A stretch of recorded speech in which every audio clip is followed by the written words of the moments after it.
Okay, magandang gabi po sa inyong lahat mga kababayan. Batang Maynila to, it's pag-usapan natin. Itong nasa ating screen mga kababayan. Kasi nakita na po itong si General Bantag. Ito pong Philippine National Police ay nakatanggap ng impormasyon Enero 22 kahapon tungkol sa posibleng pagkakakita ni dating Bureau of Corrections Bucor Chief Gerald Bantag.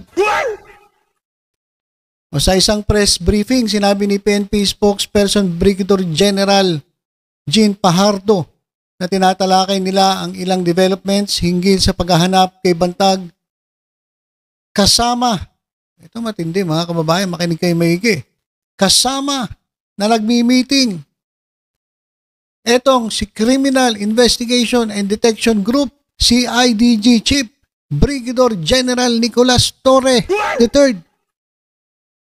Ayan mga kababayan, kapag sinabi General Torre, unang papasok sa isip natin, ito ang humuli kay Kibuloy . Oh. Diba? Matindi to si General Torre mga kababayan . Hinarang to ng Iglesia ni Cristo. Hinarang ito ng mga senatong. Diba?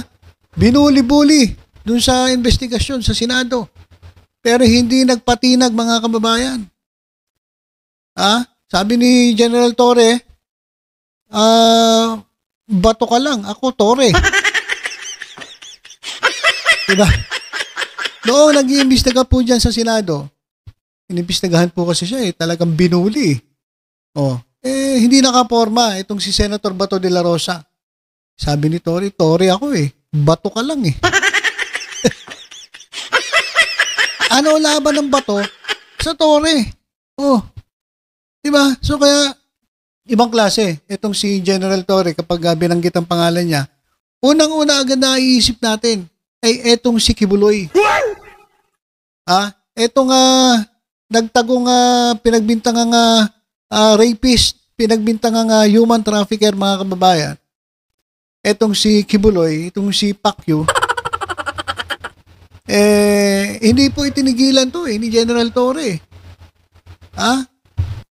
Nagtago ito kung saan-saan, tapos nung natsyempohan mga kababayan, nabalitaan nila according to their intelligence. Etong si Kibuloy ay nandoon sa loob ng KOJC compound. At nung nalaman ni General Torre, sabi ko sa inyo kinordon Kinordon yung area mga kababayan Lahat ng butas na dadaanan ni Kibuloy, hinarang. Ilan yung nilagay niya? Libo-libo. Kaya nga nag-iiyakan yung mga DDS Sabi nila, isa lang ulihin ninyo, ba't libo-libo yung PNP nandito? Yun ang yun ang style ni Torre.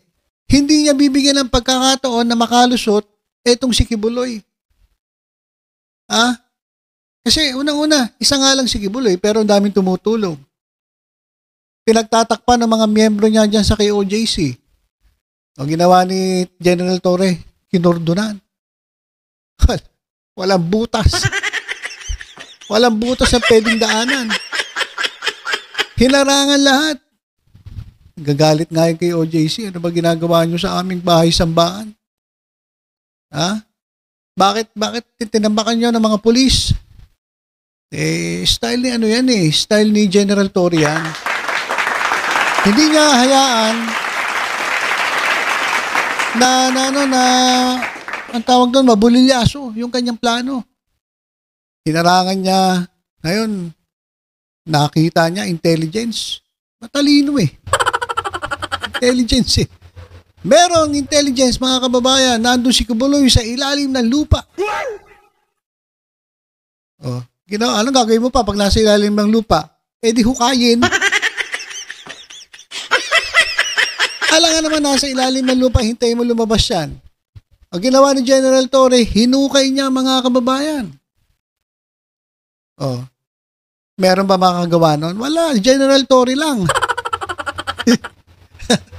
Galit si Bato de la Rosa dahil grabe, wala na mapagtago, nasa ilalim na ng lupa, hinahabol pa niya Si General Torre mga kababayan Siguro kahit lumipad si Kibuloy, lilipad to si Torre.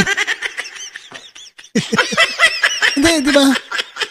Sinusundan niya eh. Talaga sabi dito, nagukay si Torre. Nagkamali daw. Nagkamali mga kababayan. Yung kanilang estimate, yung hinukay nagkamali, bandarum pa. Porque nagkamali, titigil na. Hindi, hukay uli. Ganyan kagaling si General Torre. Hindi siya pwedeng pahintuin ng kahit sino pa man. Kahit senatong ka pa. Yung religious group nga niya, tinanggihan niya eh. Mas inuna niya ang kanyang mandato sa taong bayan.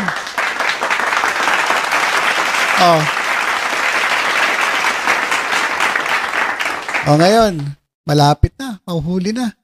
Sumuko si Pacquiao. Sumuko si Pacquiao, huli na eh. Tapos sasabihin ni Torion na hindi raw si Torre nakahuli. Mga style nyo. Ayaw nyo lang ibigay ang credit kay General Torre, pero si General Torre ang talagang may kagawan kaya sumuko etong si Kibuloy. Na-corner, mga kababayan. Na-corner. Ayaw lang nila mapahiya. Kaya pinalabas nila, doon kami susuko sa army wag kay Torre Takot sila kay Torre. Nakita mo si General Torre. Ilang araw sila doon, 2 linggo, walang toothbrush. Wala kang ligo-ligo eh. Ang nagsasalita siguro si General Torre, talagang baho na ng bunganga. Guys, lusob tayo dito. Punta sila doon sa Dito tayo. Tapos ginagamitan nila ng di ba? Ginagamitan ng machine. Heartbeat machine. Dito, may tumitibok dito. Ako maraming tumitibok, hindi lang isa. Nga pala mga kababayan, yung mga kasama ni Kibuloy parang hindi nata nahuli. Nahuli ba? Kasi sumuko si Kibuloy eh. Alam niyo siguro kaya ganun ang ginawa niya. Sumuko siya kasi ayaw niya madama yung mga nandun na kasama niya sa ilalim ng lupa. Diba? Baka nandun si yung jowa niya. Baka nandun din. So para hindi na lang mahuli, lumabas na si Kibuloy at kunyari susuko sa military. Pero kaya naman sumuko kasi nasukol na ni General Torre. Ito accomplishment yan ni General Torre.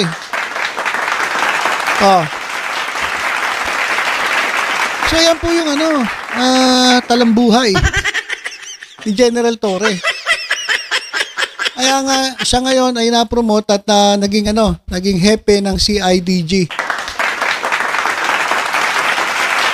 Ito na ngayon mga kababayan. Hepe ng CIDG. Nagmi-meeting sila ngayon. Target. Sino target? Si Bantag. Si Bantag ngayon ang target nila. Sa tingin mo, Bantag, makakatakas ka kay General Torre? Kahit saan ka pumunta, kahit sa ilalim ng lupa, hukayin ka nito. Walang patawad dyan. Kahit saan ka magtago, habulin ka ni General Torre. Kahit sa bundok, akit ang bundok yan. Kahit tumipad ka pa, lilipad yan si General Torre. Ito mga kababayan, Ayan. Si Bantag na ang sunod na target ni General Torre. At hindi naman binigay ang mga detalye, pero yung kanilang tracker teams, ito tagal na nitong tracker teams na to. Siguro matatanda na itong mga tracker teams. Kasi ilang taon na nakalipas yung tracker teams. Hanggang ngayon, tracker teams pa rin kayo. Kaya siguro sabi ni General Torre, ang bagal nyo kumilos. Ano ba naman kaya? Puro kayo lagi sinasabi nyo, lagi malapit na kay Bantag. Nakita na namin sa Bantag. Tapos wala naman. Di ba? Nakita na nila, sinusundan nila. Ano nangyari? Nakita ba? Hindi. Kaya siguro, ngayon, ito na. Si General Torre na ang magli-lead sa paghahanap kay Bantag. Kaya, Sir Bantag, isip-isip ka na. Sir Bantag, General Bantag. Medyo matibay po yan si General Torre. Hindi ka na makakatakas dyan. Kaya kung ako sa'yo, payo lang, sir. Sumuko ka na. Hindi, walang biro. Sumuko ka na, sir. Kasi hindi titigil yan eh. Hindi natitigil yan si General Torre. Kasi accomplishment niya, nahuli niya si Kibuloy. Ikaw, ang tagal-tagal nang hinahabol ng tracker teams na yan. Hanggang ngayon, hindi ka pa nahuhuli. Ngayon, siya na ngayon ang mangunguna. Accomplishment na naman to kay General Torre. Kapag ikaw ay nahuli ni General Torre, malamang at sa malamang, siya na ang susunod na PNP chief.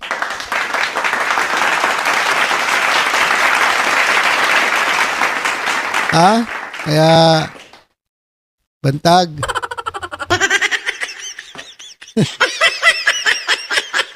Medyo delikado ka na ngayon kasi nga, si General Torre na hawak ng paghahanap sa'yo. By the way, mga kababayan, si Bantag ang di umano'y mastermind sa pagpatay kay Percy Lapid. Alam naman natin siguro yung kwento dyan. At ito nga, dahil may warrant pa rin si Bantag, siya po ay nagtatago na sa batas. Siya po ang hindi pa nahuhuli, di ba? Sa mga high profile nagtatago, ito po si Bantag, ang hindi pa po nahuhuli hanggang ngayon. Kaya ito na, si General Torre na ang hahanap sa'yo. Humanda ka na. General Bantag. Sabi ni Percy Lapid, ganun no? Di ba? Kaya, ayan mga kababayan, abangan natin ang araw na kung kailan etong si General Bantag ay mapapasakamay ng mga kapulisan sa pamumuno ni General Torre.